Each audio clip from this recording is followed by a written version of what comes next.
እስልምናን ለመቀበል ወሰነሻል አይደል? እሺ የሚለውን ቃል አብረሽኝ የተከተልሽ በይ። እሺ አሽሀዱ እኔ ያጠገቤ በደንብ ሳይገባኝ እስከ እንድትነግሪኝ። እሺ አሽሀዱ አላ ኢላሃ ኢለላህ ወአሽሀዱ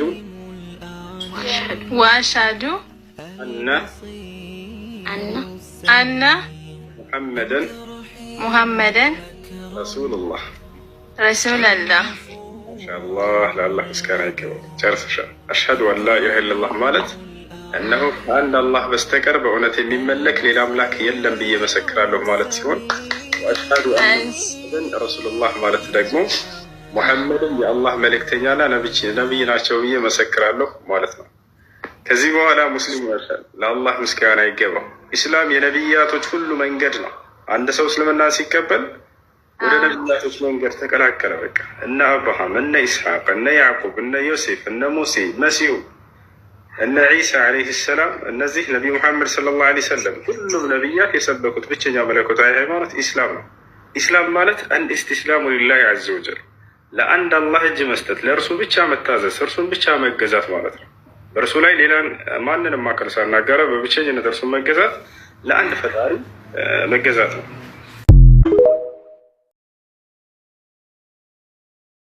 አሰላሙ አለይኩም ወረሕመቱላሂ ወበረካቱ። ሰላም እንዴት ናቸው? እዚጋ ጥያቄ ያለን መልስ። ሁሰን ከክርስትና እና ከእስልምና ማን ነው ቀድሞ የመጣ ይላል። እንግዲህ ክርስትናና እስልምናን ማወዳደር ስህተት ነው። ስህተት ነው ያልኩበት ምክንያት ምንድን ነው? እስልምናን ስናይ ጊዜ ፈጣሪ የደነገገው ሃይማኖት ነው ለነቢያት ሁሉ። ክርስትና ግን ፈጣሪ የደነገገ ሃይማኖት አይደለም። ነቢያትም የደነገጉት አይደለም። ነቢያትም የሰበኩት አይደለም። እስልምና ግን ፈጣሪ የደነገገው ነው። ነቢያት ሁሉ የኖሩበትና የሰበኩት ሃይማኖት ነው።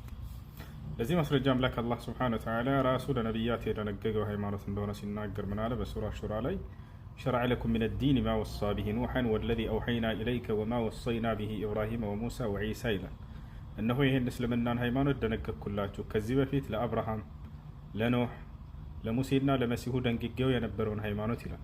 ስለዚህ ራሱን የደነገገው ለነቢያት ደንግጎላቸው የነበረው ሃይማኖት ነው። ነቢያቶች የኖሩበትና የሰበኩት ሃይማኖት ነው። በሌላ ቦታ ላይ አምላክ አላህ ሱብሓነሁ ወተዓላ ራሱ ሲናገር ምን አለ?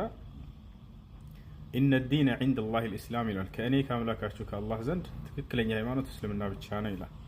በሌላ ቦታ ላይ ምን ይላል? ወረዲቱ ለኩም ልእስላመ ዲና ይላል። እስልምናን ሃይማኖትን ብቻ ወደድኩላችሁ እያለ ይናገራል። ራሱ ፈጣሪ የደነገገው ሃይማኖት ነው ለነቢያት። በሱረቱል ሐጅ መጨረሻው አንቀጽ ላይ ምን ይላል? ወጃሂዱ ፊላሂ ሐቀ ጂሃዲህ ወጅተባኩም ወማ ጀዐለ ዐለይኩም ፊዲን ሚን ሐረጅ ሚለተ አቢኩም ኢብራሂም ወሰማኩሙል ሙስሊሚን ይላል።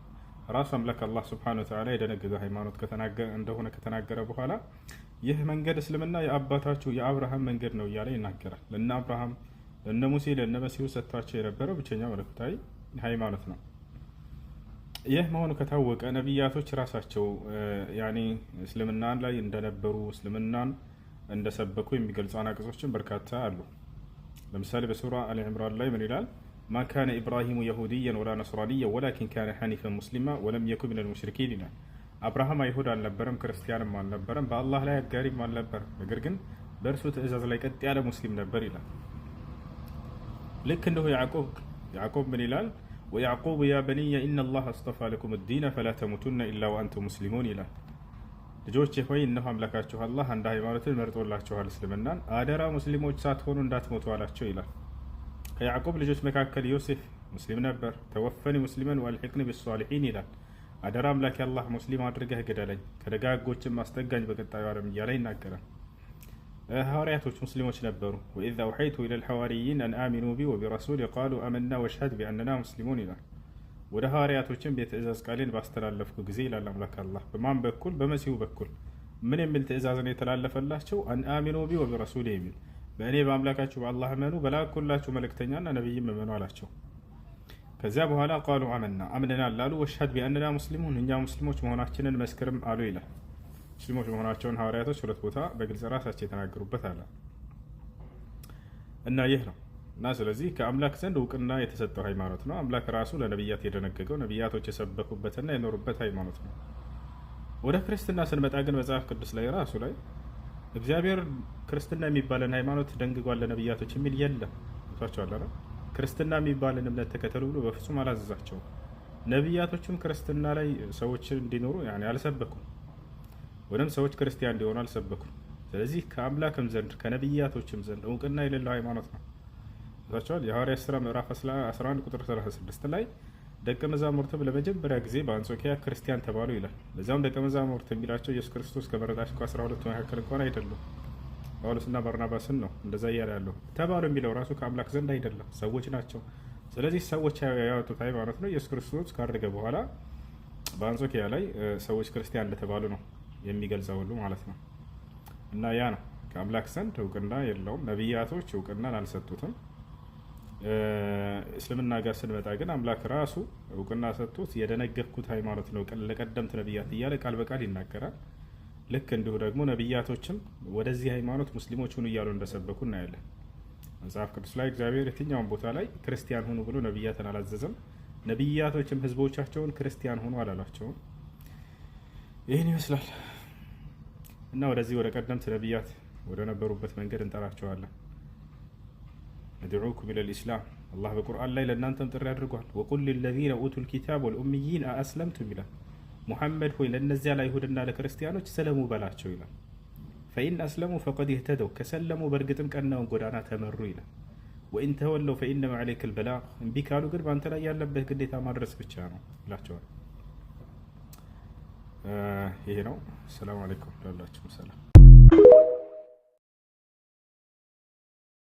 وعباد الرحمن الذين يمشون على الأرض هونا وإذا خاطبهم الجاهلون قالوا سلاما والذين يبيتون لربهم سجدا وقياما والذين يقولون ربنا اصرف عنا عذاب جهنم إن عذابها كان غراما إنها ساءت مستقرا ومقاما والذين إذا أنفقوا لم يسرفوا ولم يقتروا وكان بين ذلك قواما والذين لا يدعون مع الله إلها آخر ولا يقتلون النفس التي حرم الله إلا بالحق ولا يزنون ومن يفعل ذلك يلقى أثاما يضاعف له العذاب يوم القيامة ويخلد فيه مهانا إلا من تاب وآمن وعمل عملا صالحا فأولئك يبدل الله سيئاتهم حسنات وكان الله غفورا رحيما ومن تاب وعمل صالحا فإنه يتوب إلى الله متابا والذين لا يشهدون الزور وإذا مروا باللغو مروا كراما والذين إذا ذكروا بآيات ربهم لم يخروا عليها صما وعميانا والذين يقولون ربنا هب لنا من أزواجنا وذرياتنا قرة أعين وجعلنا للمتقين إماما أولئك يجزون الغرفة بما صبروا ويلقون فيها تحية وسلاما خالدين فيها حسنت مستقرا ومقاما قل ما يعبأ بكم ربي لولا دعاؤكم فقد كذبتم فسوف يكون لزاما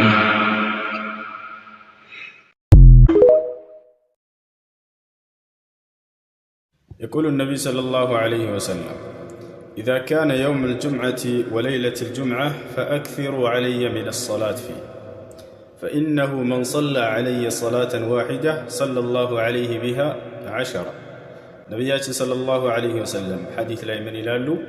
የጁምዓ ቀንና የጁምዓ ሌሊት በሚሆኑ ጊዜ በእኔ ላይ አብዝታችሁ ሶላዋትን አውርዱ። በእኔ ላይ አንዲትን ሶላዋት ላወረደ ሰው አላህ ሱብሓነሁ ወተዓላ ደግሞ በእርሱ ላይ 10 ሶላዋቶችን ያወርድለታል አሉ። ዛሬ እንደምታውቁት ቀኑ ጁምዓ ነው። በነቢያችን ሰለላሁ ዐለይሂ ወሰለም ላይ ሶላዋት ማውረድ እናብዛ። በነቢያችን ሰለላሁ ዐለይሂ ወሰለም ላይ አንዲትን ሶላዋት ስናወርድ አላህ ሱብሓነሁ ወተዓላ በእኛ ላይ 10 ሶላዋቶችን ያወርድልናል።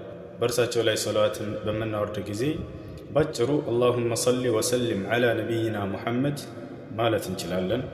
እየደጋገመን ይህንን በል። አላህ ይወፍቀን፣ አላህ ይቀበለን። ወሰለላሁ ዐላ ነቢይና ሙሐመድ ወዐላ አሊሂ ወሰሕቢሂ ወሰለም። መስለም ፈልጌ ነው። ምናን መቀበል ፈልገሽ ነው? እሺ፣ የምለውን ቃል አብረሽ እየተከተልሽ በይ።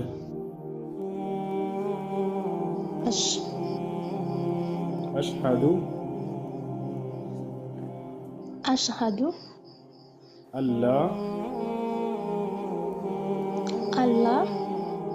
إله إلا الله وأشهد أن محمدا رسول الله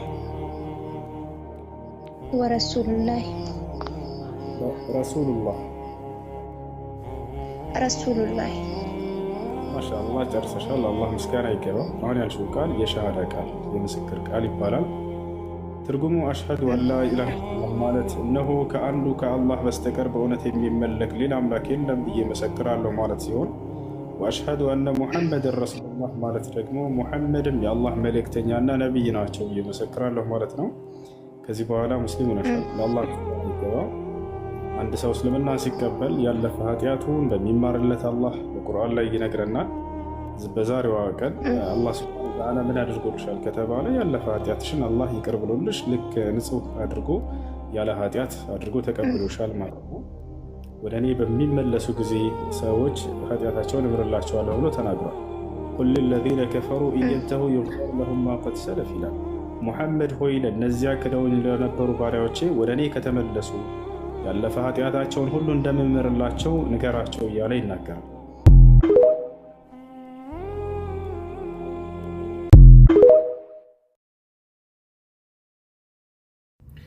አሰላሙ አለይኩም ወረሕመቱላሂ ወበረካቱ። ሰላም ናችሁ? እንዴት ናችሁ? እንኳን አደረሳችሁ። ነቢያችን ሰለላሁ ዐለይሂ ወሰለም እንዲህ ብለዋል፣ መን ሳመ ረመዳነ ثመ አትበዐሁ ሲተን ሚን ሸዋል ካነ ከሱያሚ ደህር። የረመዳንን ወር ጾሞ ከዚያም ከሚቀጥለው ከሸዋል ወር 6 ቀናቶችን አስከትሎ የጾመን ሰው አላህ ዘንድ ልክ 1 ዓመት ሙሉ እንደ ጾመ ይቆጠርለታል ብለዋል። ስለዚህ አሁን ቀጣይ ከረመዳን በኋላ ባለው ወር ላይ 6 ቀናቶችን መጾም አደራ። እነዚህ እንደጾመ ሰው አላህ ሱብሓነሁ ወተዓላ ዓመቱን ሙሉ እንደጾመ አድርጎ ምንዳ ይጽፍለታል። እነዚህን ቀናቶች ለመጾም ከቻላችሁ በተከታታይ ብትጾሟቸው መልካም፣ ካልተቻለ ግን እያቆራረጣችሁ መጾም ትችላላችሁ እስከ ወሩ መጨረሻ ድረስ። ዋናው 6 ቀን ጾሙ በዚህ ባለው ወር ላይ ማለት ነው። ይሄን ቀባ ያለባችሁ ቀድማችሁ ብታወጡ መልካም ነው። ከዚያ በኋላ ሱና ትጾማላችሁ። ሰላም አለይኩም።